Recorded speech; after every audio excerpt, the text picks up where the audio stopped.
அல்லேலூயா. கர்த்தருடைய நாமத்தை துதியுங்கள். கர்த்தரின் ஊழியக்காரரை துதியுங்கள். கர்த்தருடைய வீட்டிலும் நமது தேவனுடைய ஆலய பிரகாரங்களில் இருக்கிறவர்களே கர்த்தரை துதியுங்கள். இது கர்த்தர் உண்டு பண்ணின நாள், இதிலே களி கூர்ந்து மகிழ கடவோம். பரிசுத்த அலங்காரத்துடனே கடவுளை தொழுது கொள்ளுங்கள். பூலோகத்தார் நீங்கள் யாவரும் அவருக்கு முன்பாக நடுங்குங்கள். ஜெபம் செய்வோம். துதிகளின் மத்தியிலே வாசம் செய்கிற அன்பு நிறைந்த எங்கள் நல்ல ஆண்டவரே,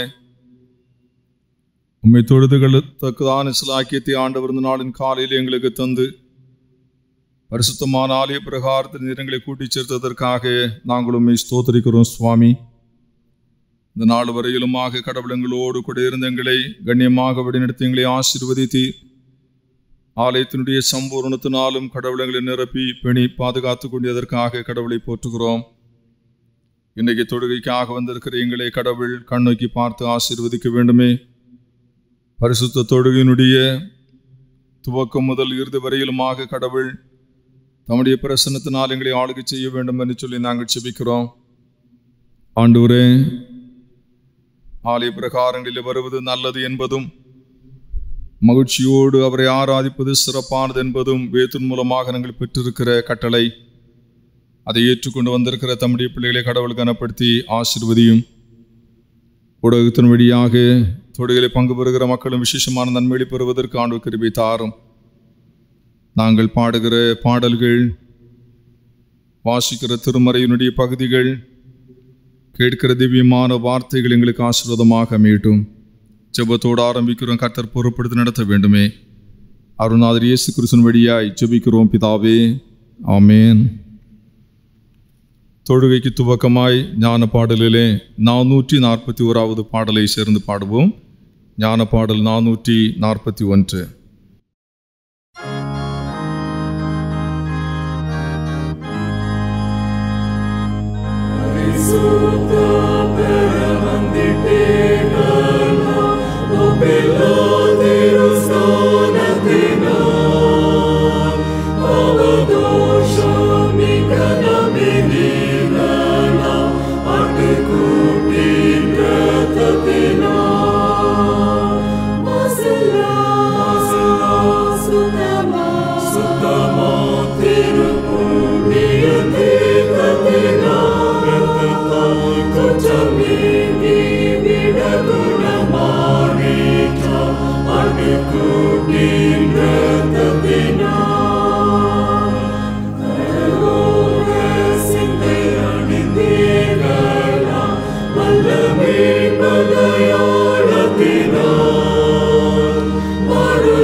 ஜெபம் செய்வோம்.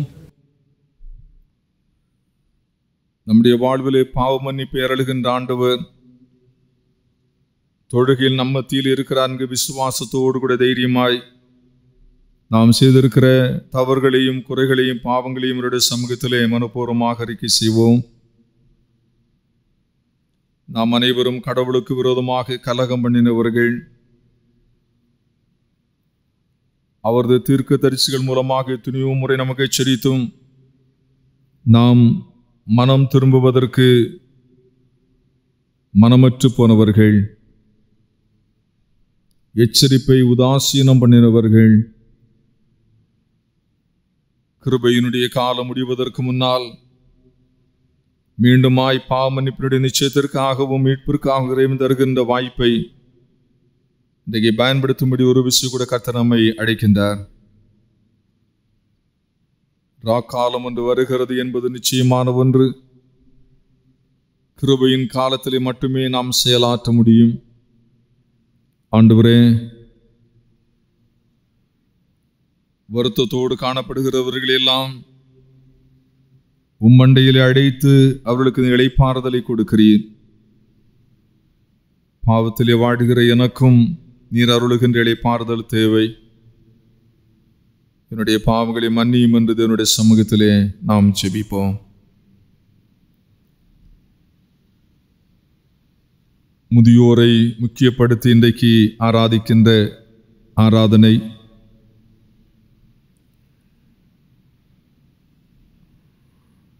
நம்முடைய வாழ்க்கையில நன்மை பெற வேண்டும் என்று நம்முடைய பெற்றோர், நம்முடைய முதியவர்கள் ஏற்றுக்கொண்ட பாடுகள், வேதனைகள், அதன் வழியாக நம்முடைய வாழ்விலே ஆசீர்வாதங்களை பெற்றிருக்கிறோம். ஆயினும் முதியவர்கள் செயலற்று போய்விடுகின்ற பொழுது பலனற்றவர்கள் என்று நாம் அவர்களை தனிவிடுகின்ற பெரிய பாவத்தை நாம் செய்திருக்கிறோம். எண்ணிலடங்காத அனுபவங்களை தங்களுக்குள்ளாக வைத்து அனுபவங்கள் வழியாக நமக்கு ஆலோசனை தருகின்ற முதியவர்களை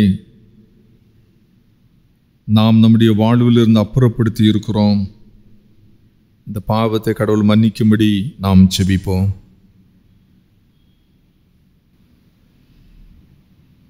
கடவுளுக்கு விரோதமாக நாம் செய்திருக்கிற தவறுகளை, குற்றங்களை கடவுள் மனப்பூர்வமாக மன்னிக்கும்படி அவருடைய சமூகத்திலே அறிக்கையிட்டு நாம் ஜெபிப்போம்.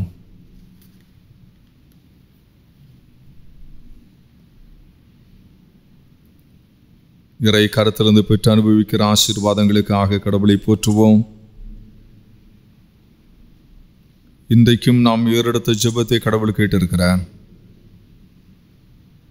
பாவங்களை மன்னித்து நமக்கு நித்திய வாழ்வின் உரிமையை நமக்கு தருகின்றார். அப்பா பிதாவே என்கிற புத்திர சுவிகாரத்தினுடைய ஆவியை நம்மிடத்தில் எடுக்காதபடி அவனுடைய பலனாயிருக்கிற ஆசீர்வாதங்களினாலே கர்த்தர் நம்மை நிரப்புகிறார். கூலிக்காரர்களே ஒருவராக அல்ல, என் பிள்ளையாகவே உன்னை வைத்துக் கொள்ளுகிறேன் என்று சொல்கிற உரிமை பேற்றை கடவுள் நமக்கு தருகிறார்.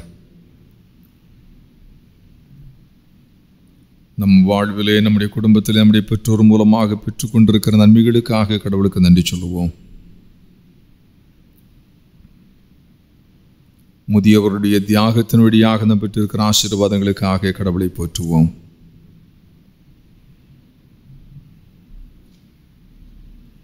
திருச்சபை தருகிற சம்பூர்ண ஆசீர்வாதங்களுக்காக கடவுளுக்கு நன்றி சொல்லுவோம்.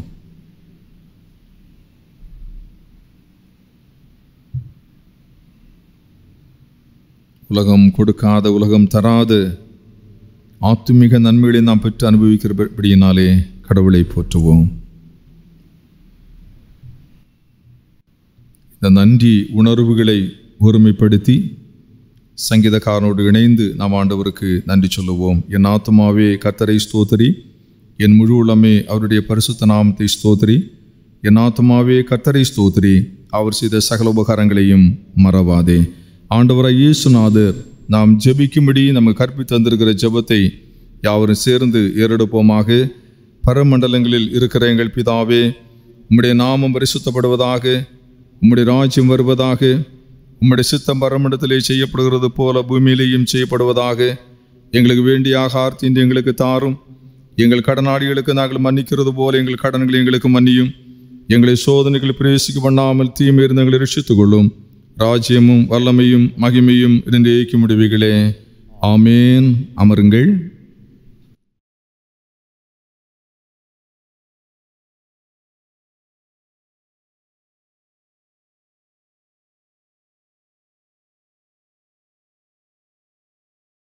படிக்கும்படியாக தெரிந்து கொண்ட திருமறை பகுதி ஆதியாகமம் 17வது அதிகாரம் 1 முதல் 8 வசனங்கள் முடிய. ஆதியாகமம் 17வது அதிகாரம் 1 முதல் 8 வசனங்கள் முடிய. ஆபிரகாம் 99 வயதான போது கர்த்தர் ஆபிரகாமுக்கு தரிசனமாகி, நான் சர்வ வல்லமையுள்ள தேவன், நீ எனக்கு முன்பாக நடந்து கொண்டு உத்தமனாயிரு. நான் உனக்கும் எனக்கும் நடுவாக என் உடன்படிக்கையை ஏற்படுத்தி உன்னை மிகவும் திரளாய் பெருக பண்ணுவேன் என்றார். அப்பொழுது ஆபிராம் முகங்குப்புற விழுந்து வணங்கினான். தேவன் அவனோட பேசி, நான் உன்னோட பண்ணுகிற என் உடன்படிக்கை என்னவென்றால், நீ திரளான ஜாதிகளுக்கு தகப்பனாவாய்.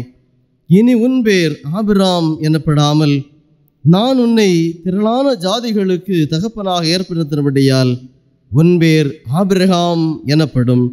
உன்னை மிகவும் அதிகமாய் பலுக பண்ணி உன்னிலே ஜாதிகளை உண்டாக்குவேன். உன்னிடத்திலிருந்து ராஜாக்கள் தோன்றுவார்கள். உனக்கும் உனக்கு பின்வரும் உன் சந்ததிக்கும் நான் தேவனாயிருக்கும்படி எனக்கும் உனக்கும் உனக்கு பின் தலைமுறை தலைமுறையாக வரும் உன் சந்ததிக்கும் நடுவே என் உடன்படிக்கையை நித்திய உடன்படிக்கையாக ஸ்தாபிப்பேன். நீ பரதேசியாய் தங்கி வருகிற கானான் தேசம் முழுவதையும் உனக்கும் உனக்கு பின்வரும் உன் சந்ததிக்கும் நித்திய சுதந்திரமாக கொடுத்து நான் அவர்களுக்கு தேவனாயிருப்பேன் என்றார் என்பதே. பாடம் முடிந்தது. கடவுளே, உமக்கே மகிமை உண்டாவதாக.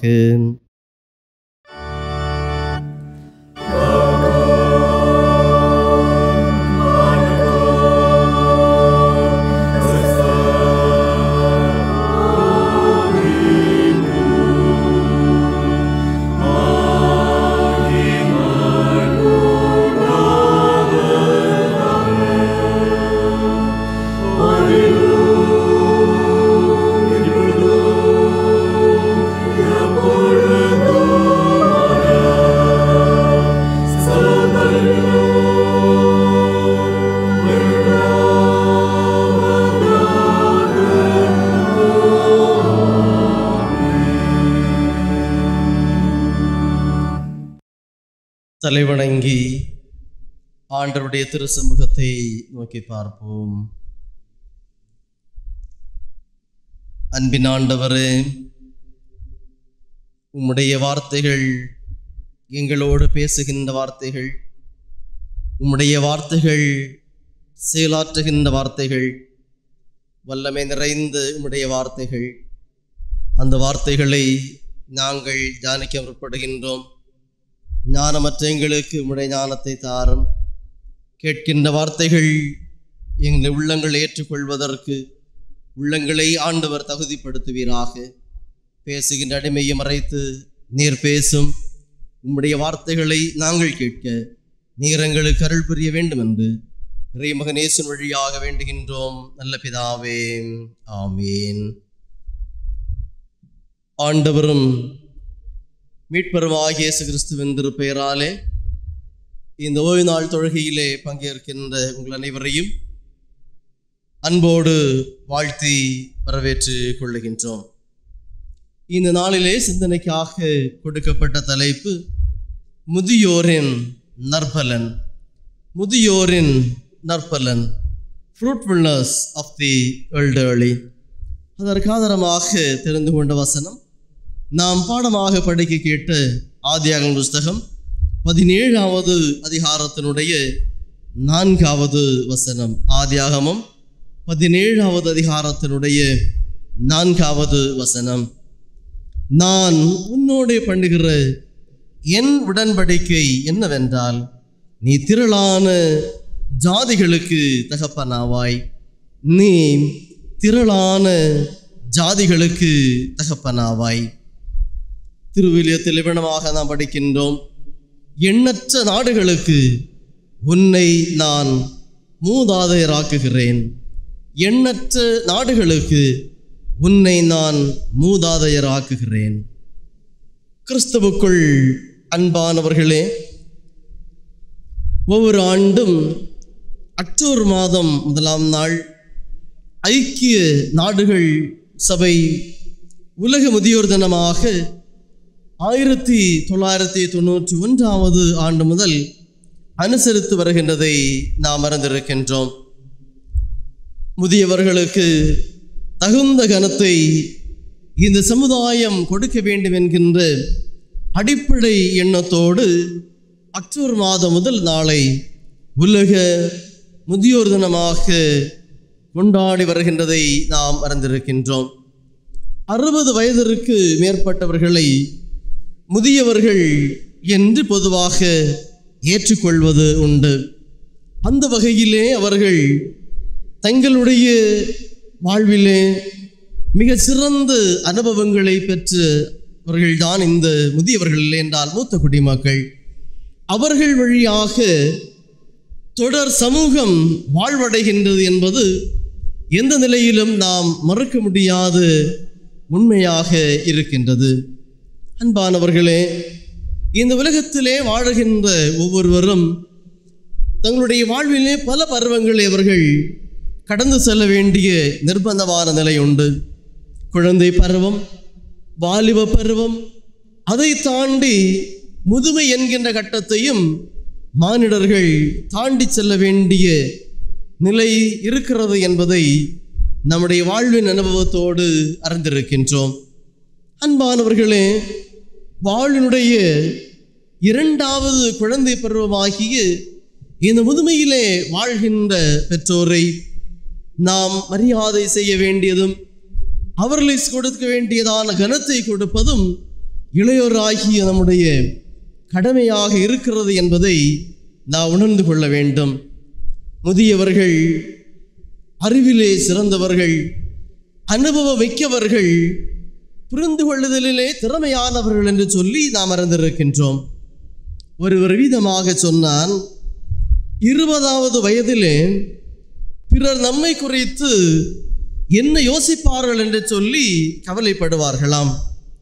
40வது வயதிலே யார் எதை பேசினால் என்ன என்று சொல்லி எதை குறித்துமே கவலைப்படாத வாழ்க்கையை வாழ்வார்களாம். ஆனால் 60 வயதை நெருங்குகின்ற பொழுதுதான் இவர்களெல்லாம் நம்மை குறித்து ஒன்றுமே யோசிக்கவில்லை என்று சொல்லி அவர்கள் உணர்ந்து கொள்வார்களாம். அன்புக்குரியவர்களே, இது உண்மைதான்.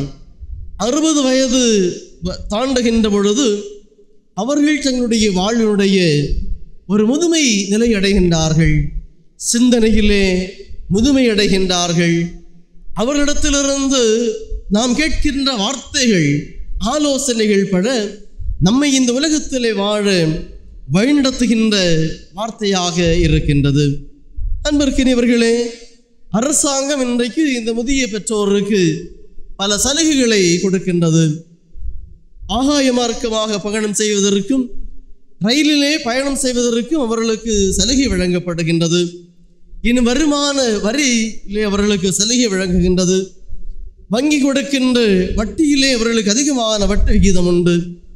இன்னும் தொலைபேசி கட்டணம் கூட அவர்களுக்கு குறைவாக கொடுப்பதை நாம் அறிந்திருக்கின்றோம். விதமாக பல சலுகைகள் முதிய பெற்றோருக்கு கொடுக்கப்பட்டிருக்கின்றதை நாம் அறிந்திருக்கின்றோம். அன்பிற்கினியவர்களே, இந்த முதுமை நிலையை அந்த பெற்றோர் அடைகின்ற பொழுது அவர்கள் உடல் அளவிலும் மனதளவிலும் பல மாற்றங்களை எதிர்கொள்ளுகின்றார்கள். உடல் அளவிலே தோல் சுருங்குதல், கண் பார்வை குறைதல், காது கேள்வி குறைதல், பல நோய்களுடைய தாக்கம், உடலுடைய செயல்திறன் குறைவு, தாங்கள் விரும்பின உணவை உண்ண முடியாத நிலை போன்ற உடல் அளவிலான பல மாற்றங்களை முதிய பெற்றோர் எதிர்கொள்ளுகின்றார்கள். அதே அளவிலே மனதளவிலும் அதிகமான மாற்றங்களை அவர்கள் எதிர்கொள்ளுகின்றார்கள். தாங்கள் இதுவரையிலும் செய்து வந்த பணியிலிருந்து அவர்களுக்கு ஓய்வு கொடுக்கின்றது. பதவியிலே உயர் பதவியிலே இருக்கின்றவர்கள் அந்த பதவி இல்லாதபடியினாலே பிறர் நம்மை மதிக்க மாட்டார்கள் என்று சொல்லி உள்ளத்திற்குள்ளே எண்ணுகின்ற ஒரு எண்ணம், அதனால ஏற்படுகின்ற மனவருத்தம் இந்த புதிய பெற்றோருக்கு இருக்கின்றது. அது மட்டுமல்லாதபடிக்கு தங்களுடைய நினைவு ஆற்றல் குறைய தொடங்குகின்றது. பழைய சிந்தனைகளை மட்டும், பழைய நினைவுகள் மட்டும் அவர்களுக்கு இருக்கின்றது. பல நினைவுகளை தங்கள் வாழ்விலே இழந்து போகின்றார்கள். உறவுகளுக்காக ஏங்கி நிற்கின்றார்கள். இதுவரையிலும் தானாக செய்த பல செயல்களை பிறருடைய உதவியோடு செய்ய வேண்டியதான ஒரு கட்டாய நிலைக்கு தள்ளப்படுகின்றனவே மனதளவிலே அவர்கள் சற்று கலக்கம் நிறைந்தவர்களாக சோர்வடைந்த நிலைக்கு தள்ளப்படுகின்றதையும் நம்மால் இன்றைக்கு பார்க்க முடிகின்றது. இவ்விதமாய் பல மாற்றங்கள் உடலளவிலும் மனதளவிலும் அவர்கள் எதிர்கொள்ளுகின்றார் என்பதை நாம் அறிந்திருக்கின்றோம். திருமறையை நாம் படிக்கின்ற பொழுது பிரசங்கி 12வது அதிகாரத்தினுடைய 3 முதல் 7 வசனங்களை நாம் கற்றுக்கொள்ளுகின்ற நேரத்தில் அங்கு முதியவர்கள் எவ்விதமாக இருப்பார் என்று சொல்லி பிரசங்கி சொல்லுகின்றதை நாம் அந்த பகுதியிலே படிக்கின்றோம். பிரசங்கி 12வது அதிகாரத்தினுடைய 3 முதல் 7 வசனங்கள். அவருடைய கரங்கள் நடுங்குகின்றன, கால்கள் தளர்வுறுகின்றன, பற்கள் உதிருகின்றது, கண் பார்வை காது கேள்வி குறைகின்றது, குரல் வளை குன்றுகின்றது, நரம்பு தளர்வு, கூன் விடுதல், தோன் சொருகுதல், ஞாபக மறதி, தூக்கம் குறைவு போன்ற தன்மைகள் அவரிடத்தில் உருவாகுகின்றது. குருவியினுடைய சத்தத்திற்கும் தூக்கம் கலைகின்ற ஒரு நிலைமை, அந்த நிலைமைக்கு நாராக முதிய பெற்றோர் தள்ளப்படுகின்றார்கள் என்கின்ற உண்மையையும் நாம் அறிந்திருக்கின்றோம். இரவு நேரங்களிலே சரியான நித்திரை இல்லாமல் தவிக்கின்ற எத்தனையோ முதிய பெற்றோர்கள் இருக்கின்றதையும் அவருடைய வாழ்விலிருந்து நாம் கேட்க முடிகின்றது. அன்பருக்கினவர்களே, இன்றைக்கு எல்லா நிலையிலும் நாம் வளர்ந்திருக்கின்றோம். சிறப்பாக பொருளாதார சூழ்நிலை அதிகமாக உயர்ந்திருக்கின்றது. எல்லாவற்றையும் நிறைவாக அனுபவிக்கக்கூடியதான காலகட்டத்திலே தான் நாம் இன்றைக்கு வாழ்ந்து கொண்டிருக்கின்றோம். ஆனால் எல்லா நிலையிலும் உயர்வானவைகளை நாம் பெற்றுக்கொண்டாலும் மானிட மதிப்பீடுகள் நாளுக்கு நாள் குறைந்து கொண்டு வருகின்றதான காலகட்டத்திலே நாம் பார்க்க முடிகின்றது.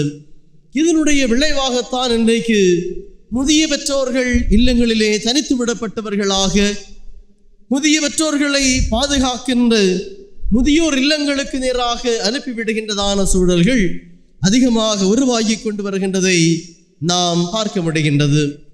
அது மட்டுமல்ல, இன்றைய இளைய சமுதாயத்தினர் முதிய பெற்றோரை ஒரு பெரும் சுமையாக கருதுகின்ற ஒரு காலகட்டத்திலே தான் நாம் இன்றைக்கு வாழ்ந்து கொண்டே இருக்கின்றோம். அந்த முதிய பெற்றோர்கள் தங்களுடைய பிள்ளைகளை வளர்த்தி எடுப்பதற்கு எத்தனை கடினங்கள் பட்டார் என்பதை கூட பிள்ளைகள் யோசிப்பது இல்லை. முதிய பெற்றோரை ஒரு பாரமாக நினைத்து அங்கும் இங்கும் அலையவிடுகின்ற சூழ்நிலைகளை இன்றைய வாழ்வின் சூழ்நிலைகளிலே நாம் கண்கூடாக பார்க்க முடிகின்றது. இந்த மானிட மதிப்பீடுகள் குறைந்ததனுடைய விளைவாக குடும்பங்களிலே அன்பு இல்லை, பாசங்கள் இல்லை, உறவுகள் இல்லை என்கின்ற நிலைக்கு இன்றைக்கு தள்ளப்படுகின்றதை நாம் பார்க்க முடிகின்றது. அன்பானவர்களே, இந்த நிலையினுடைய விளைவாகத்தான் இன்றைக்கு முதிய பெற்றோர்கள் பல துன்பங்களையும் வேதனை அனுபவிக்கின்றதான நிலைகளிலே அவர்கள் தள்ளப்படுகின்றதை நாம் அறிந்திருக்கின்றோம். அன்பிற்கினியவர்களே, முதிய பெற்றோரை நாம் மரியாதை செய்வதும் அவர்களை பராமரிப்பதும் இளையருடைய கடமையாக பொறுப்பாக இருக்கிறது என்பதை நாம் எந்த நிலையிலும் மறக்கவே முடியாது. இந்த நாளிலே நமக்கு கொடுக்கப்பட்ட தலையங்கத்தின் அடிப்படையிலே முதியோருடைய நற்பலன்கள் என்ன, முதியோர்களாலே இந்த இளைய சமுதாயம் பெற்றுக்கொள்ளுகின்ற ஆசைகள் என்ன என்பதையும் அவர் வாழ்விலிருந்து கற்றுக்கொள்ள வேண்டிய உண்மைகள் என்ன என்பதையும் திருமறை சார்ந்து சிந்திக்கலாம் என்று சொல்லி விரும்புகின்றேன். முதலாவதாக முதியோர் இறை ஆசியினுடைய வாய்க்கால்கள். முதியோர் இறை ஆசியினுடைய வாய்க்கால்களாக இருக்கின்றார்கள். நாம் பாடமாக படிக்க கேட்டதான ஆதியாகமம் 17வது அதிகாரத்தை நாம் கற்றுக்கொள்ளுகின்ற பொழுது அங்கே ஆபிரகாமை ஆண்டவர் முதிர் வயதிலே ஆசீர்வதிக்கின்ற நிகழ்வை திருமறையிலிருந்து நாம் படிக்க முடிகின்றது. முதிர் வயது வரையிலும் குழந்தைகள் இல்லாத ஒரு நிலை ஆபிரகாமனுடைய வாழ்வில் ஏற்பட்டது. அதனாலே பல பிரச்சனைகளை எதிர்கொள்ள வேண்டிய சூழ்நிலை வந்தது. இந்த நிலையிலே தான் ஆண்டவர் ஆபிரகாமை அழைத்து சொல்லுகின்றான், நான் உன்னோடு கூட பண்ணுகிற என்னுடைய உடன்படிக்கை என்னவென்றால் நீ திரளான ஜாதிகளுக்கு தகப்பனாவா என்று சொல்லி ஆண்டவர் ஆபிரகாமை ஆசீர்வதிக்கின்றதை நாம் இந்த பகுதியிலே படிக்க முடிகின்றது. கடவுள் ஆபிரகாமிடத்திலே பண்ணின உடன்படிக்கையினுடைய ஆசியின் விளைவுதான் இந்த ஆபிரகாமுக்கு கடவுள் கொடுத்த சிறப்பான வாழ்வு என்பதை நாம் இந்த பகுதியின் வழியாக கற்றுக்கொள்ள முடிகின்றது.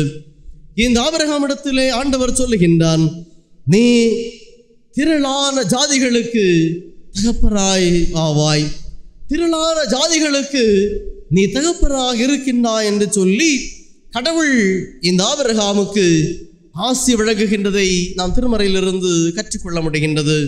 இதுவரையிலும் குழந்தை இல்லாத ஒரு நிலை என்னிடத்தில் இருந்தது. ஆனால் இன்றைக்கு திரளான மக்களினங்களுக்கு ஒரு மூதாதையராக, மூத்த தந்தையாக உன்னை நான் ஆசீர்வதிக்கிறேன் என்று சொல்லி ஆண்டவர் ஆபிரகாமோடு உடன்படிக்கை செய்கின்ற நிகழ்வை இந்த பகுதியிலே நாம் கற்றுக்கொள்ள முடிகின்றது.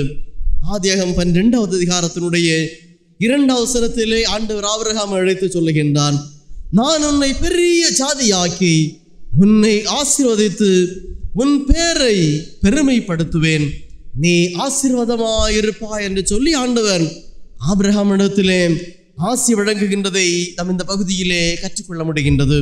அன்பிற்கினியவர்களே, ஆபிரகாமினுடைய வாழ்வை நாம் தொடர்ந்து கற்றுக்கொள்ளுகின்ற பொழுது ஆபிரகாமுக்கு ஆண்டவர் அழகான ஒரு குழந்தையை கொடுத்து அதன் வழியாக இந்த உலகத்திலே அநேக மக்களினங்களுக்கு தந்தை என்கின்ற ஒரு பெரும் ஆசையை ஆண்டவர் கொடுத்தார் என்று சொல்லி திருமறையிலே நாம் படிக்க முடிகின்றது.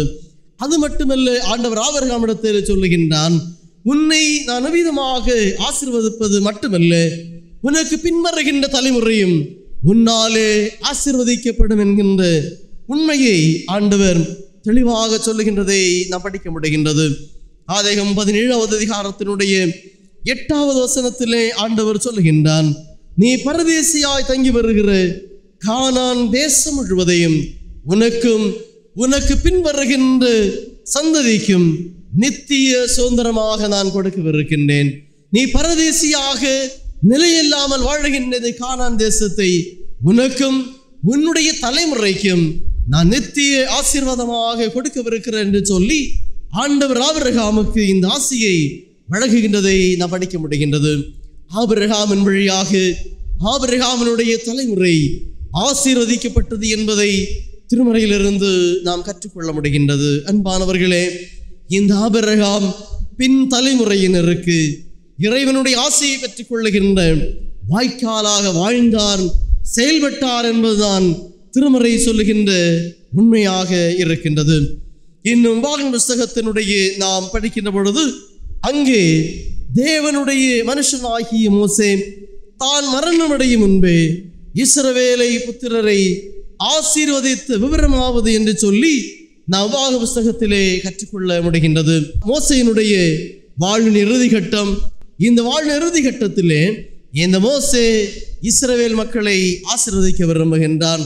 எனவே ஒவ்வொரு கோத்திரமாக மோசே இஸ்ரவேல் மக்களுக்கு ஆசீர்வாதத்தை வழங்கினார் என்று சொல்லி திருமறையிலிருந்து நாம் படிக்க முடிகின்றது. அன்பானவர்களே, முதிர் வயதான மோசே இஸ்ரவேல் கோத்திரத்தை எல்லாம் அவர் ஆசீர்வதித்தார் என்று சொல்லி திருமறையிலே நாம் தெளிவாக கற்றுக்கொள்ள முடிகின்றது. அன்பர்க்கினியவர்களே, முதிர் வயது பெற்றோர் தங்களுக்கு பின்வருகின்ற தலைமுறைகளை சந்ததியை ஆசீர்வதிக்கின்றவர்களாக, ஆசீர்வாதத்தினுடைய வாய்க்கால்களாக செயல்படுகின்றவர்களாக இருக்கின்றார்கள் என்பதுதான் இந்த நிகழ்வில் நமக்கு கற்றுத்தருகின்ற உண்மையாக இருக்கின்றது. அன்பானவர்களே, இன்றைக்கு நம்முடைய வாழ்விலும் அதுதான் உண்மையாக இருக்கின்றது. முதியோர் நம்முடைய வாழ்வுக்காக இறைவனுடைய ஆசையை பெற்றுத் தருவதற்கு வாய்க்கால்களாக செயல்பட்டார்கள் என்கின்ற உண்மையை நாம் எந்த நிலையிலும் மறக்க முடியாது என்பதை நாம் இந்த நாளிலே உணர்ந்து கொள்ள அழைக்கப்படுகின்றோம். அன்பானவர்களே, இறை ஆசையினுடைய வாய்க்கால்களாக செயல்பட்ட நம்முடைய பெற்றோரை நாம் வாழ்விலே நினைக்கின்றோமா? அவர்களுடைய ஆசையினாலே தான் இன்றைக்கு இந்த உலகத்திலே நாம் சிறப்பாக வாழ்ந்திருக்கின்றோம் என்கின்ற சிந்தனைகளை நம்மிலே உருவாக்கி கொள்ளுகின்றோமா என்கின்ற கேள்வியை நமக்குள்ளே எழுப்ப நாம் அழைக்கப்படுகின்றோம். முதியவர்கள் இறை ஆசையினுடைய வாய்க்கால்களாக இருக்கின்றார்கள். இரண்டாவதாக, முதியவர்கள் உறவை சீர் செய்கின்றவர்கள். முதியவர்கள் உறவை சீர் செய்கின்றவர்கள். அப்போஸ்தலனாகிய பவுல் பிலேமோனுக்கு எழுதினதான நிருபத்தை நாம் கற்றுக்கொள்ளுகின்ற பொழுது அங்கே அதனுடைய 8வது வசனத்திலே பவுலுடைய அறிவிதமாக எழுதுகின்றான், பவுலாகிய நான் முதிர் வயதுள்ளவனாகவும் என்று சொல்லி பிலேமோனுக்கு எழுதுகின்றதை நாம் படிக்க முடிகின்றது. முதிர் வயதாக இருந்த இந்த பவுலடியான் பிலேமோனுக்கு ஒரு கடிதத்தை எழுதுகின்றான். இதற்கு காரணம் உண்டு. ஒனேசிமு பிலேமோனுடைய அடிமையாக பணியாற்றி கொண்டிருந்தவன். ஒரு காலகட்டத்திலே தன்னுடைய எஜமானுடைய பொருட்களை எல்லாம் அபகரித்து விட்டு எஜமானுடைய இல்லத்தை விட்டு தப்பி ஓடுகின்றான். தப்பியோடி ரோம் பட்டணத்திலே வருகின்றான். இந்த ரோம் பட்டணத்திலே வந்த பொழுது இந்த ஒனேசிமு பவுலடியாரை சந்திக்கின்றான். கடவுளுடைய நற்செய்தியை அவர் ஏற்றுக்கொள்ளுகின்றார். இந்த ஒரு சூழ்நிலையிலே தான் பவுலடியார் இப்பொழுது பிலேமோனுக்கு எழுதுகின்றார், முதியவர் ஆகிய நான் இந்த கடிதத்தை உனக்கு எழுதுகின்றேன். பிலேமோன் முன்னே பயனற்றவனாக இருந்து வந்தான். ஆனால் இப்பொழுது இந்த ஒனேசிமு பயனுள்ளவனாக வாழ்ந்து கொண்டிருக்கின்றான். ஒருவேளை உன்னிடத்திலிருந்து உன்னுடைய பொருட்களை அபகரித்து விட்டு உன்னை விட்டவன் விலகி சென்றிருக்கலாம். உன்னுடைய உறவை துண்டித்தவனாக வாழ்ந்து கொண்டிருக்கலாம். முதியவனாக இருக்கின்ற பவுல் நான் இப்போ எழுதுகின்றேன், நீ என்னை ஏற்றுக்கொள்வதை போல இந்த ஒனேசிமுவையும் ஏற்றுக்கொள்ள வேண்டும் என்று சொல்லி பிலேமோனுக்கு கடிதத்தை எழுதுகின்றதை நான் படிக்க முடிகின்றது. பவுலடியான் தன்னுடைய கையாலே இந்த கடிதத்தை அவர் எழுதினார் என்று சொல்லி நாம் இதிலிருந்து கற்றுக்கொள்ள முடிகின்றது. அன்பிற்கினியவர்களே, உறவுகள் முறிகின்ற சூழ்நிலையிலே, உறவுகளிலே விரிசல்கள் ஏற்படுகின்ற சூழ்நிலைகளிலே முதியவர்கள் இந்த உறவை சீர் செய்கின்றவர்களாக, உறவை புதுப்பிக்கின்றவர்களாக வாழ்விலே செயல்படுகின்றார் என்பதற்கு இந்த நிகழ்வு நமக்கு சான்றாக இருக்கிறது என்பதையும் நாம் கற்றுக்கொள்ள முடிகின்றது. அன்பிற்கினியவர்களே, இன்றைக்கு வளர்ந்து வருகின்ற இந்த சூழ்நிலையிலே ஏற்படுகின்ற பல உறவை சீர்குலைக்கின்ற நிகழ்வுகளிலே முதிய பெற்றோருடைய பல ஆலோசனைகள், அவருடைய ஞானம் நிறைந்த கருத்துக்கள் உறவை சீர் செய்கின்றதாக அமைகிறது என்கின்ற உண்மையை நாம் உணர்ந்து கொள்ள அழைக்கப்படுகின்றோம். இங்கே பவுலடியார் தன்னுடைய முதுமையினுடைய காலகட்டத்திலும் உறவை சீர் செய்கின்ற பணியை நிறைவேற்றினார் என்று சொல்லி திருமறையின் வழியாக நாம் கற்றுக்கொள்ள முடிகின்றது.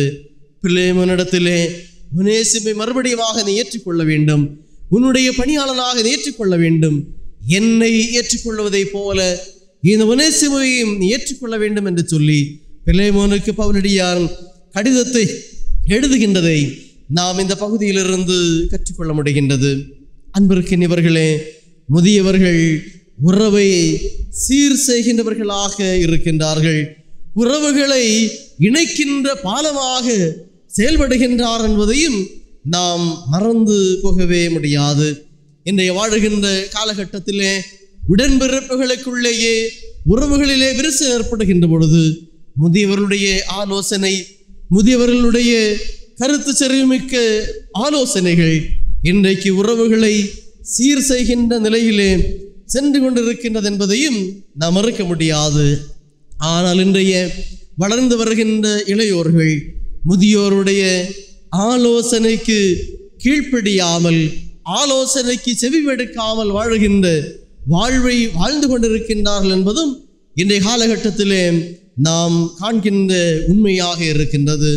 முதியவருடைய ஆலோசனைகளை கேட்டு முதியவருடைய வார்த்தைகளுக்கு கீழ்ப்படும் என்று சொன்னால் சீர்கட்ட உறவுகள் சீர் செய்யப்பட்டு ஒரு புதிய மகிழ்வு நிறைந்த வாழ்வுக்குள்ளாக வாழுகின்ற வாழ்வை பெற்றுக்கொள்ள முடியும் என்கின்ற உண்மையை உணர்ந்து கொள்ள நாம் அழைக்கப்படுகின்றோம்.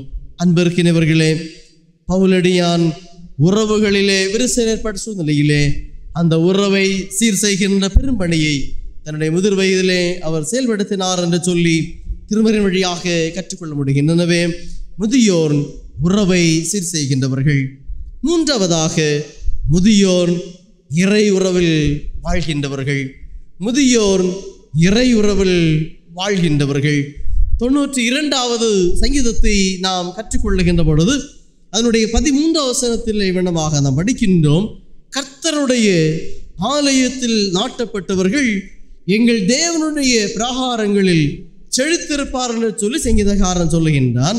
தொடர்ந்து 15வது வசனத்திலே அவர்கள் முது வயதிலும் கனிதந்து புஷ்டியும் பசுமையுமாக இருப்பார்கள். அவர்கள் முதிர் வயதிலும் கனிதந்து புஷ்டியும் பசுமையுமாக இருப்பார்கள். அன்பானவர்களே, கர்த்தருடைய ஆலயத்திலே நாட்டப்பட்டவர்களாக முதிய பெற்றோர்கள் வாழுகின்றார்கள் என்கின்ற உண்மையை நாம் நம்முடைய வாழ் அனுபவத்தினூடாக பார்க்க முடிகின்றது. எனவே கடவுளுடைய ஆலயத்திலே நாட்டப்பட்டவர்கள் ஆண்டவரோடுள்ள உறவிலே நிலை நின்று வாழுகின்றவர்களாக முதிய பெற்றோர்கள் வாழ்ந்து கொண்டிருக்கின்றார்கள் என்பதை நாம் நம்முடைய வாழ் அனுபவத்தின் வழியாக பார்க்க முடிகின்றது.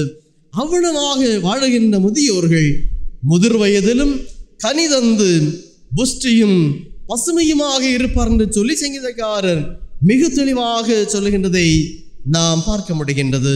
அன்பிற்கினவர்களே, முதிய பெற்றோருடைய வாழ்வை நாம் படிக்கின்ற பொழுது தங்களுடைய வாழ்விலே யாரும் உறவுகள் இல்லாத ஒரு சூழ்நிலையிலே, எல்லாராலும் கைவிடப்பட்ட ஒரு நிலையிலே கடவுளோடுள்ள உறவிலே வாழ்ந்து கொண்டிருக்கின்ற பெற்றோரை இன்றைக்கு நாம் அதிகமாக பார்க்க முடிகின்றது.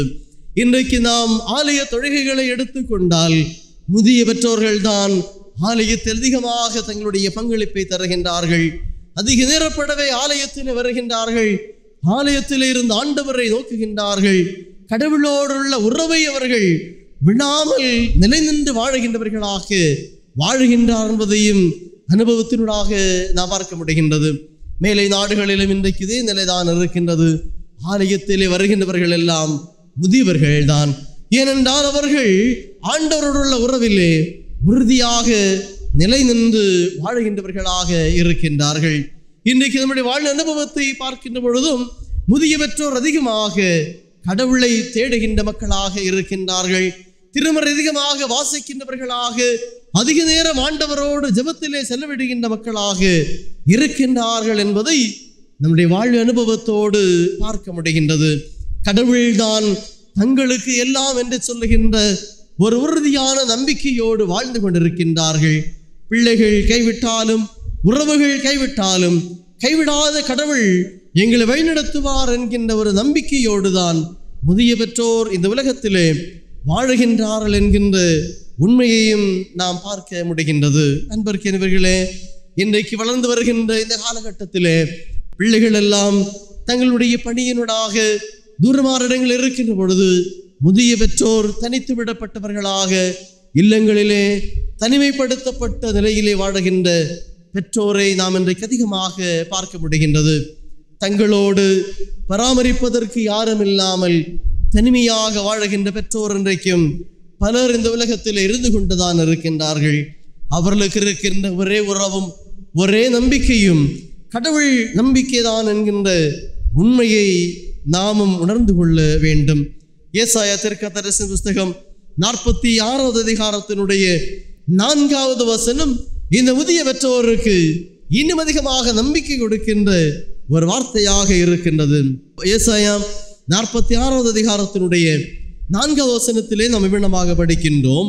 உங்கள் முதிர் வயது வரைக்கும் நான் அப்படி செய்து வந்தேன், இனி மட்டும் நான் உங்களை தாங்குவேன். நான் அப்படி செய்து வந்தேன், இனிமேலும் நான் ஏந்துவேன். நான் சுமப்பேன், தப்புவிப்பேன் என்று சொல்லி ஆண்டவர் சொல்லுகின்றார். முதிர் வயது வரைக்கும் நான் உங்களோடு கூட இருந்தேன், இனியும் நான் உங்களோடு கூட இருப்பேன், உங்களை நான் சுமப்பேன், உங்களை ஏந்துவேன் என்று சொல்லி ஆண்டவர் இந்த முதிய பெற்றோருக்கு நம்பிக்கையினுடைய வார்த்தைகளை கொடுக்கின்றதை நாம் இந்த வசனத்திலிருந்து கற்றுக்கொள்ள முடிகின்றது. கிறிஸ்துவுக்குள் அன்பானவர்களே, இந்த நம்பிக்கையோடு தான் முதியவர்கள் இன்றைக்கும் வாழ்ந்து கொண்டிருக்கின்றார் என்கின்ற உண்மையை நாம் எந்த நிலையிலும் மறந்து போகவே முடியாது என்கின்ற உண்மையை நாம் கற்றுக்கொள்ள வேண்டும். 71வது சங்கீதத்தினுடைய 9வது வசனத்திலே சங்கீதக்காரனிடத்தில் வேண்டுகின்றார், முதிர் வயதில் என்னை தள்ளிவிடாமலும் என் பலன் ஒடுங்கும் போது என்னை கைவிடாமலும் என்று சொல்லி ஆண்டவரிடத்திலே வேண்டுகின்ற ஒரு வேண்டுதலை நாம் அந்த பகுதியிலே படிக்க முடிகின்றது. அன்பானவர்களே, முதிய பெற்றோருடைய வேண்டுமென்றுதான் என்னுடைய முதுமையின் காலத்திலே என்னுடைய பலன் ஒடுங்கி செல்லுகின்ற பொழுது, நான் இயலாமையிலே வாழுகின்ற பொழுது, கடவுளே என்னை கைவிடாதரும் என்று சொல்லுகின்ற வேண்டுதலோடு முதிய பெற்றோர்கள் வாழ்ந்து கொண்டிருப்பதையும் நாம் மறந்திருக்கின்றோம். அன்பிற்கினவர்களே, முதியவர்கள் இறையுறவிலே வாழுகின்ற மக்களாக வாழுகின்றார்கள். அந்த இறையுறவிலே வாழுகின்ற வாழ்வுதான் முதுமையிலும் நம்பிக்கையோடு வாழ்வதற்காக அவர்களை வழிநடத்துகின்ற வாழ்வு என்கின்ற உண்மைகளை உணர்ந்து கொள்ள நாம் அழைக்கப்படுகின்றோம். அன்பிற்கினவர்களே, முதிய பெற்றோர்கள் இறை ஆசையினுடைய வாய்க்காலாக வாழ்ந்து கொண்டிருக்கின்றவர்கள், முதிய பெற்றோர்கள் உறவை சீர் செய்கின்றவர்களாக வாழ்ந்து கொண்டிருக்கின்றவர்கள், முதிய பெற்றோர்கள் இறையுறவிலே வாழ்ந்து கொண்டிருக்கின்ற பெற்றோர்கள் என்கின்ற உண்மையை நாம் உணர்ந்து கொள்ள வேண்டும்.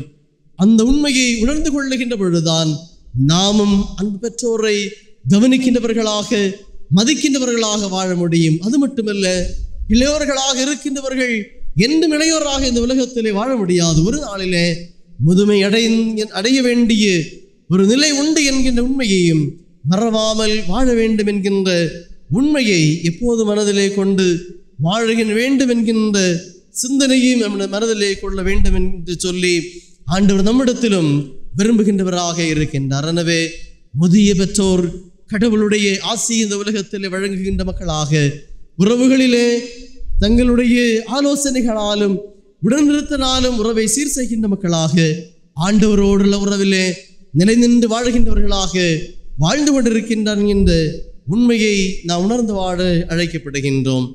இறுதியாக ஒரு நிகழ்வோடு இந்த செய்தியை நாம் நிறைவு செய்யலாம் என்று சொல்ல விரும்புகின்றேன். ஒரு மிகவும் செல்வந்தராக வாழ்ந்த ஒரு குடும்பம் மிக சிறப்பாக வாழ்ந்து வந்தது. அன்பு பெற்றோர் அரசாங்கத்தினுடைய உயர் பதவியிலே வகித்து கொண்டிருந்தார்கள். திருமணமாகி 9 ஆண்டுகளுக்கு பிறகு கடவுள் அவர்களுக்கு அழகான ஒரு ஆண்மகனை கொடுத்தான். நீண்ட காலத்திற்கு பின்பு ஆண்டவர் கொடுத்த அன்பு மகனை தங்களுடைய செல்லக்கரங்களிலே ஏந்தி தன்னுடைய குழந்தைக்கு எந்த தீங்கும் வரக்கூடாது, எந்த நோயும் வரக்கூடாது என்று சொல்லி கண்ணயராமல் அன்பு குழந்தையை பராமரித்து வந்தார்கள், பாதுகாத்து வந்தார்கள். குழந்தை வளர்ந்தது, பள்ளிக்கூடத்திற்கு செல்ல வேண்டிய சூழல் வந்தது. பள்ளிக்கூடத்திலே நல்ல கல்வியை கொடுத்தார்கள்.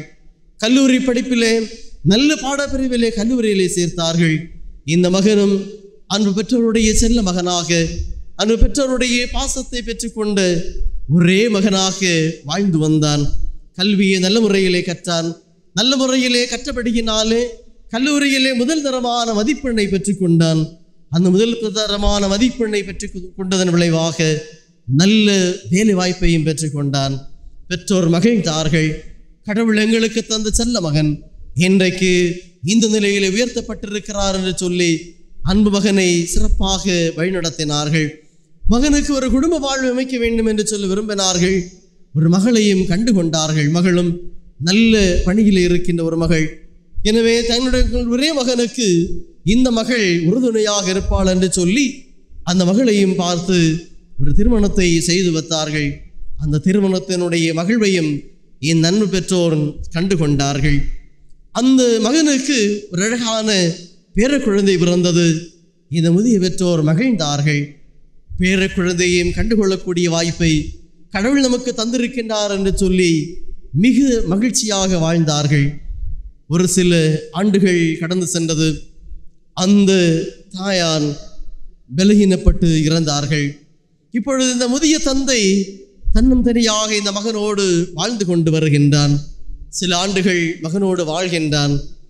ஆனால் இந்த தந்தையை பராமரிப்பது பல நேரங்களிலே பல கடின சூழ்நிலைகள் என்று சொல்லி அவர்கள் யோசித்தார்கள்.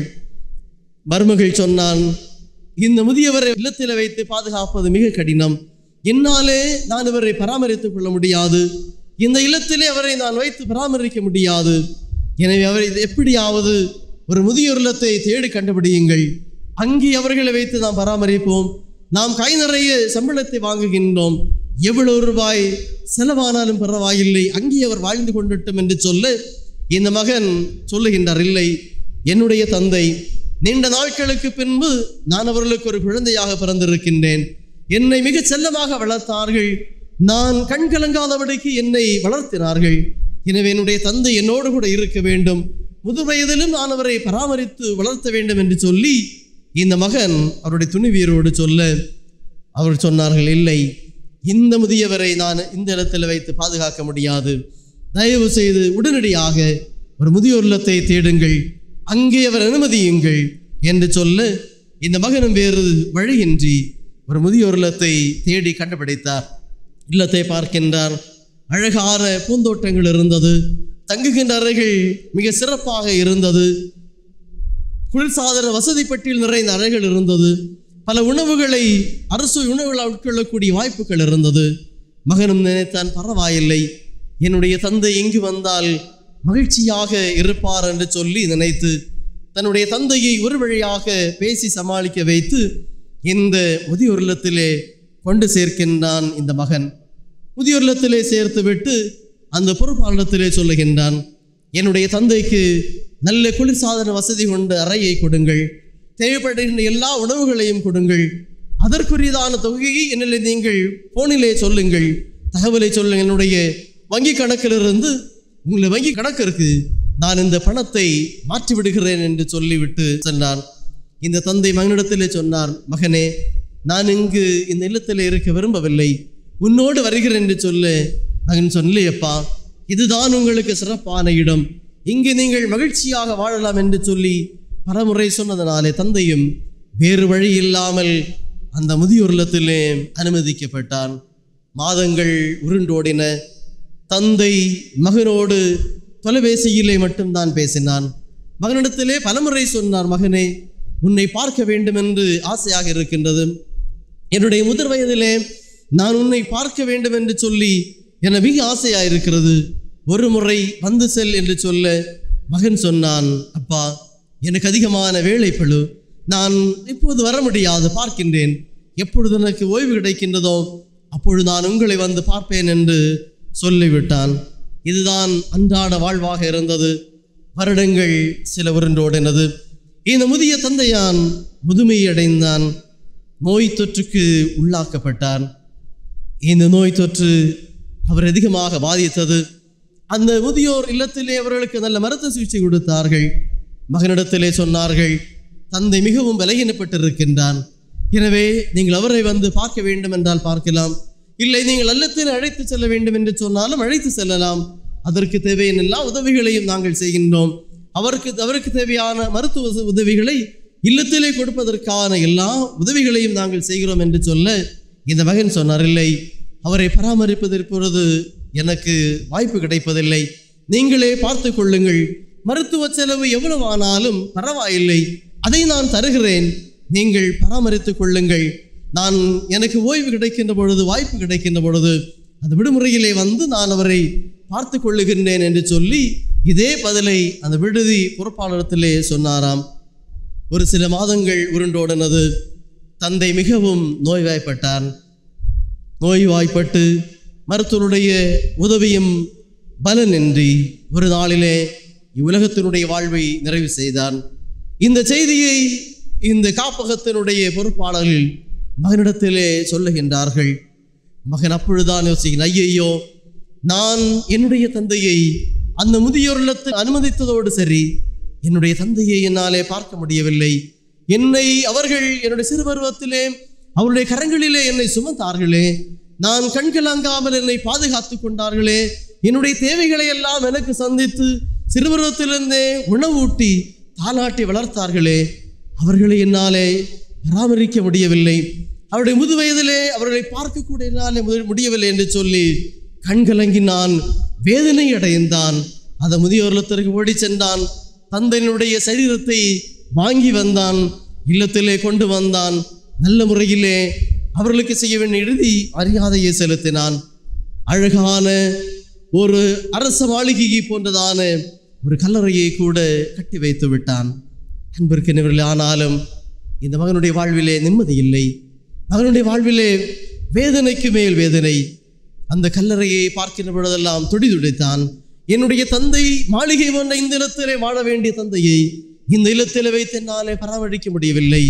நான் கட்டின இந்த சிறிய மாளிகையிலே என்னுடைய தந்தையின் உடலை வைக்க வேண்டியதான பரிதாப நிலை எனக்கு வந்தது என்று சொல்லி ஒவ்வொரு நாளிலும் வேதனையோடு வாழ்ந்து கொண்டிருந்தாராம். அன்பிற்கினவர்களே, இன்றைய நடைமுறை வாழ்க்கை இதுவாகத்தான் இருக்கிறது. முதிய நிலையிலே பெற்றோரை கவனிக்காமல், பெற்றோரை பராமரிக்க இயலாமல், அவர்கள் இறந்த பிறகு அழகான கல்லறைகளை கட்டி அழகு பார்க்கின்ற உலகம்தான் இது என்பதை நாம் மறந்திருக்கின்றோம். அதுவல்ல வாழ்க்கை. இந்த உலகத்திலே வாழுகின்ற பொழுது அவர்களை எந்த நிலையிலே நாம் பராமரிக்க வேண்டுமோ அந்த நிலையிலே பராமரிக்க வேண்டும். அவர்கள் அன்பு தேவைப்படுகின்ற நேரத்திலே, பாசம் தேவைப்படுகின்ற நேரத்தில், உறவு தேவைப்படுகின்ற நேரத்திலே அவர்களோடு கூட வாழுகின்ற அந்த நிலைதான் ஆசீர்வாதமானது. அந்த ஆசீர்வாதம்தான் தலைமுறையை வாழ வைக்கின்ற ஆசீர்வாதமாக இருக்கிறது என்கின்ற உண்மையை நாம் உணர்ந்து கொள்ள அழைக்கப்படுகின்றோம். அன்பிற்கினவர்களே, முதியவர்களை குறித்து சிந்திக்கின்ற நாளிலே நம்முடைய வாழ்வு எப்படிப்பட்டதாக இருக்கிறது, நாம் இன்றைக்கு எப்படிப்பட்டவர்களாக வாழ்ந்து கொண்டிருக்கிறோம் என்கின்ற கேள்வியை நமக்குள்ளே எழுப்ப நாம் அழைக்கப்படுகின்றோம். நாம் நம்முடைய பெற்றோரை பராமரிக்கிறதுனாலே நம்முடைய பெற்றோர் கண்ணீர் வடிக்கின்ற நிலைமைக்கு நேராக இன்றைக்கு தள்ளப்பட்டிருக்கின்ற சூழல்கள் நம்முடைய வாழ்விலே நிஜமாக கண்கூடாக நாம் பார்க்க முடிகின்றது. அன்பிற்கினவர்களே, நம்முடைய வாழ்விலே ஒரு மாற்றத்தை ஆண்டவர் பார்க்கின்றார். முதிய பெற்றோர்கள் கடவுளுடைய ஆசைக்கு வாய்க்காலாக இருக்கின்றவர்கள், முதிய பெற்றோர்கள் உறவை சீர் செய்கின்றவர்கள், முதிய பெற்றோர்கள் ஆண்டவரோடு உள்ள உறவிலே நிறைநிறுத்தி வாழுகின்ற பெற்றோராக இருக்கின்றார்களே. அந்த பெற்றோரிடத்திலிருந்து பல உண்மைகளை கற்றுக்கொள்வோம், பெற்றோரை மதிப்போம், முதிய பெற்றோரை பராமரிப்போம். அவர்கள் வழியாக நம் வாழ்விலே எல்லா ஆசைகளையும் பெற்றுக்கொள்ள ஆண்டவர் நம் அனைவருக்கும் கிருபை பாராட்டுவாராக. கடவுள் தாமே இத்திருவார்த்தை வழியாக நம் அனைவரையும் ஆசீர்வதிப்பாராக. ஆமென்.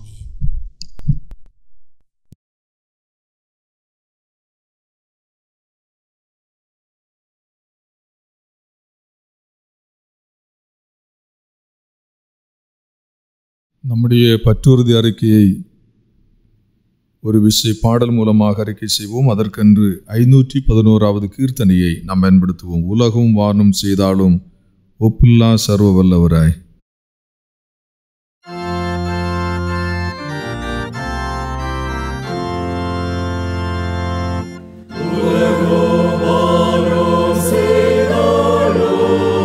Oh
இன்றைய ஆராதனைக்கு நிறைவாக 474வது ஞான பாடலை யாவரும் சேர்ந்து பாடுவோம்.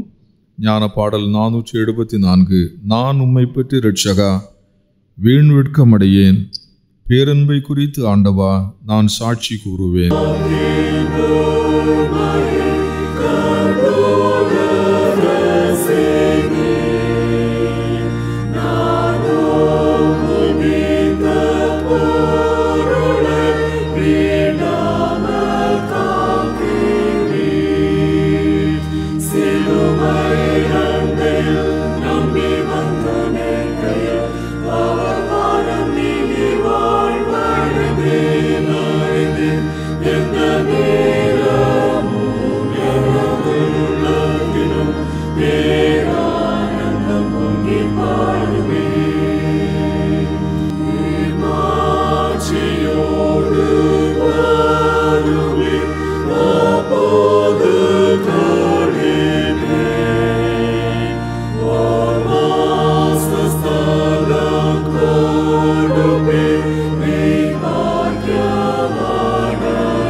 ஜெபம் செய்வோம். தாயும் தந்தையுமாக இருக்கின்ற எங்கள் அன்பின் ஆண்டவரே,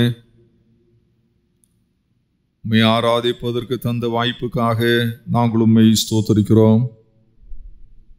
சிறப்பு தொழுகையாய் எங்கள் அன்புக்குரிய முதியவர்களை குறித்து நாங்கள் சிந்திப்பதற்கு எங்கள் ஆண்டவர் கிருபை செய்தீர். உலகம் முழுமையும் இருக்கின்ற முதியவர்களுக்காக அவருடைய வாழ்வுக்காக ஆண்டவரை போற்றுகிறோம். இளமை காலங்களிலே தனக்காய், குடும்பத்திற்காய், சமூகத்திற்காய், திருச்சபைக்காய் கடினமாக உழைத்து முதுமையின் காலங்களில் சற்று இயலாமைகளையும் இழப்புகளையும் பலவீனங்களையும் சந்தித்து கொண்டிருக்கிறவர்கள், அவர்களுக்கு ஆண்டவர் எல்லாவற்றிற்கும் எல்லாமாக இருக்க வேண்டும் என்று சொல்லி நாங்கள் ஜெபிக்கிறோம். குறிப்பாக தற்கால சூழலில் அரசு கட்டளையின்படி பரிசுத்த விசுவாசிகளாய் இருக்கிற முதியவர்கள் ஆலய பிரகாரங்களிலே சென்றுமை தொழுது கொள்ள இயலாத சூழ்நிலை, வருத்தத்தோடும் சஞ்சலத்தோடும் இல்லத்திலிருந்து ஊடகங்கள் வழியாக வருகின்ற கருத்துக்களை கேட்டு ஆண்டவருக்கு நன்றி சொல்கிறவர்கள் தம்முடைய பிள்ளைகளோடு ஆண்டவர் தங்கி இருக்க வேண்டுமே. எங்கள் திருச்சபையினுடைய அத்தனை முதியவர்களையும் தம்முடைய கரத்திலே நாங்கள் தருகின்றோம். அவரவர்கள் வாழ்வுக்கு தேவையான ஆசீர்வாதங்களை குறைவில்லாதபடி கடவுள் கொடுக்க வேண்டும் என்று சொல்லி நாங்கள் ஜெபிக்கிறோம். இளமை காலத்திலே கற்ற திருவார்த்தைகள், ஏற்றுக்கொண்ட ஜெபங்கள், அருளுரைகள் இவைகளை மீண்டும் மீண்டுமாக சிந்தனைகளிலே கொண்டு வந்து ஆறுதலையும் ஆற்றலையும் நம்பிக்கையும் தம்முடைய பிள்ளைகள் பெற்றுக்கொள்ளட்டும் என்று சொல்லி நாங்கள் ஜெபித்து நிற்கிறோம். சுவாமி, யாரும் ஆதரவில்லை, தண்டித்து விடப்பட்டிருக்கிறோம் என்கிற கவலைகளையும் பாரங்களையும் சுமந்து விம்மி கவலையோடு இருக்கின்ற முதியவர்களுக்கு ஆண்டவர் இருக்கிறேன் என்கிற நம்பிக்கையின் வார்த்தையை கடவுள் சொல்லி தம்முடைய பிள்ளைகளை தேற்ற நாங்கள் ஜெபிக்கிறோம். விசேஷமாக எங்கள் திருச்சபையினுடைய அத்தனை முதியவர்களையும் கடவுள் ஆசீர்வதிக்க வேண்டுமே. ஆண்டவர் உலக பிரகாரமாக பணியாற்றுவதற்கு நீர் வாய்ப்புகளை தந்தீர். மருத்துவர்களாக, ஆசிரியர்களாக, கல்லூரி பேராசிரியர்களாக, பிசினஸ் செய்கின்ற மக்களாக, இன்னும் பல பல நிலைகளிலே ஆண்டவர் தம்முடைய பிள்ளைகளெல்லாம் பயன்படுத்தினீர். இன்றைக்கு அவர்கள் பல அனுபவங்களை தங்களுக்குள்ளாக வைத்திருக்கிறார்கள். கர்த்தாவே, அவர்களுக்குள்ளாக இருக்கிற நற்பண்புகளை குறித்து நாங்கள் இன்றைக்கு சிந்திக்க எங்கள் ஆண்டவர் கிருபை செய்தீர். இந்த வார்த்தைகளை கேட்ட நாங்கள் முதியோராயிருக்கிற எங்கள் பெற்றோரை மதிக்கவும், அவர்களுக்கு ஆதரவாக இருக்கவும், அவர்களுக்கு துணையாக இருக்கவும் எங்கள் ஆண்டவர் எங்களுக்கு துணை அருள வேண்டும் என்று சொல்லி நாங்கள் ஜெபிக்கிறோம். தொழுகை தம்முடைய அன்பு கரங்களிலே தந்தோம். ஆண்டவர் ஆசீர்வாதமாக்கி தந்த நிறைவை நாங்கள் பெற்றிருக்கிறோம் சுவாமி. பாடகர் குழுவினரை கடவுளோரு விசு கூட ஆசீர்வதியும். திருச்செவினுடைய அத்தனை குடும்பங்களோடு தம்முடைய பேரருள் தங்கட்டும். ஆண்டவரே, பாரங்களிலும் கவலைகளிலும் கண்ணீரிலும் பாரத்திலும் இருக்கின்ற வேதனையோடும் இருக்கின்ற தம்முடைய பிள்ளைகள் ஒவ்வொரு மக்களும் ஆவியானவராலே தேற்றப்பட வேண்டும் என்று சொல்லி நாங்கள் செபிக்கிறோம். வருகின்ற காலங்கள் எங்களுக்கு ஆசீர்வாதமாக அமையட்டும். நாங்கள் பரிசுத்தமான ஆலயத்திலிருந்து தொழுகை நிறைவேற்றி புறப்பட்டு போகின்ற பொழுதும் ஆண்டவருடன் வந்து எங்களை பேணிக் கொள்ளவும். வருகின்ற காலத்தில் உலகத்திலே பரவி கிடக்கிற தீமைகளும் தீங்குகளும் பாரங்களும் கண்ணீரும் வேதனையும் மரணங்களும் எங்களை சந்திக்கக்கூடாதபடி ஆண்டவருடைய காயங்களுக்குள்ளாக எங்களுக்கு அடைக்கலம் தந்து பேணி பாதுகாத்து அற்புதமான நன்மைகளை ருசித்தறியத்தக்கதாய் என் ஆண்டவர் கிருபை தாரும் என்று சொல்லி நாங்கள் செபிக்கிறோம். எங்களை சமாதானத்தோடு அனுப்புவீராக. எல்லா மகிமை கடவுளுக்கு செலுத்துகிறோம். ஆண்டவர் இயேசு கிறிஸ்துவின் மூலமாய் ஜெபிக்கிறோம் பிதாவே.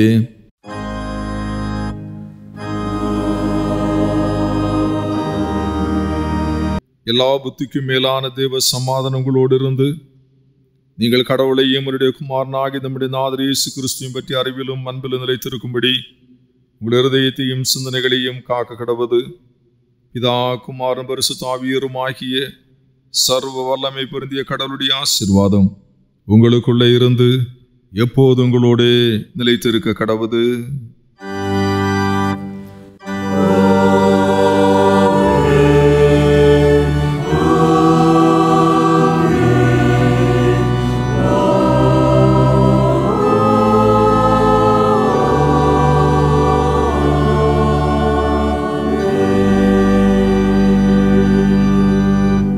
ஆண்டவர் உங்களோடு இருப்பாராக.